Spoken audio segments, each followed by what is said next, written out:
se você me acompanha, pessoal, como eu sempre faço, primeiro de tudo, analisar o nome, né? República Velha. Olha, na linha de tempo da história do Brasil, de Cabral até hoje, tá? Onde que está essa República Velha? O Império, né? Existiu até 1889, né? Então aí veio a Primeira República, a República Velha batizada depois, né? Ninguém vai falar, estamos começando a República Velha. Agora, pessoal, eu sempre, né, vou ter que puxar um pouquinho lá atrás, né, para lembrar algumas datas de referência e assim por diante. Então, olha, uma data que a gente vai precisar dela. 1888 foi a data da Lei Áurea. Um ano depois, 1800, né, e 89, foi proclamada a República. A gente vai guardar isso aí para responder um pouquinho depois, mas começa a pensar nisso. Será que tem a ver uma coisa com a outra? Ou uma simples coincidência? Mas vamos por partes. Então, República Velha é a primeira república, certo? Você lembra qual era o principal produto do Brasil de exportação, a sustentação da economia brasileira durante o Império e vai ser, né, durante essa República Velha?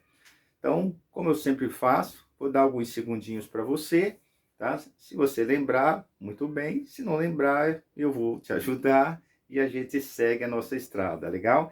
Então, pensa aí, qual seria então esse produto?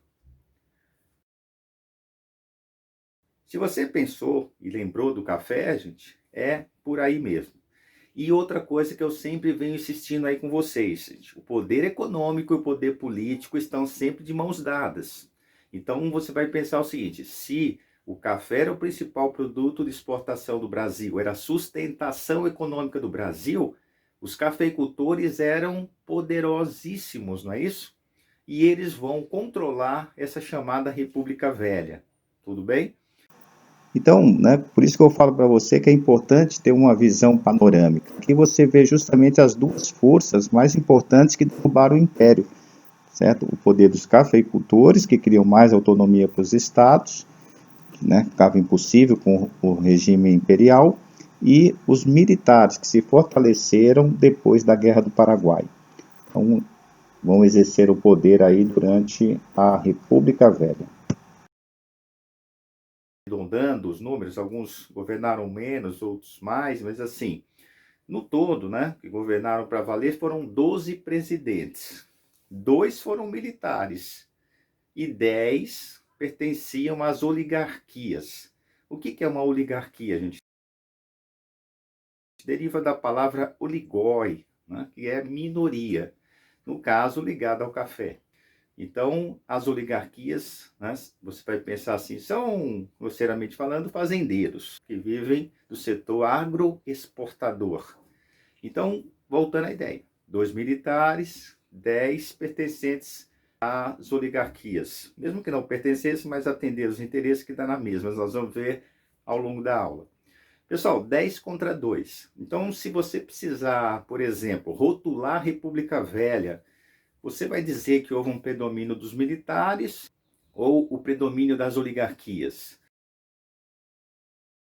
O predomínio das oligarquias. Então, outra coisa importante, pensou em República Velha, tem que lembrar do poder dos cafeicultores. Mas, e se a prova quiser perguntar sobre os 2 primeiros, não é? Os militares. Então, por isso que eu falo, nós vamos ver tudo, né? Primeira parte é mais panorâmica, depois nós vamos ver sim esses militares, tá? Mas veja, não vai ter como errar, porque vai estar lá, gente, Marechal Deodoro, Marechal Floriano. Então você vai lembrar, opa, aqueles 2 militares lá do comecinho. Por isso que alguns chamam esse comecinho de República da Espada. Sempre, pessoal, aquela recomendação. Espada, a gente vai lembrar os militares, né?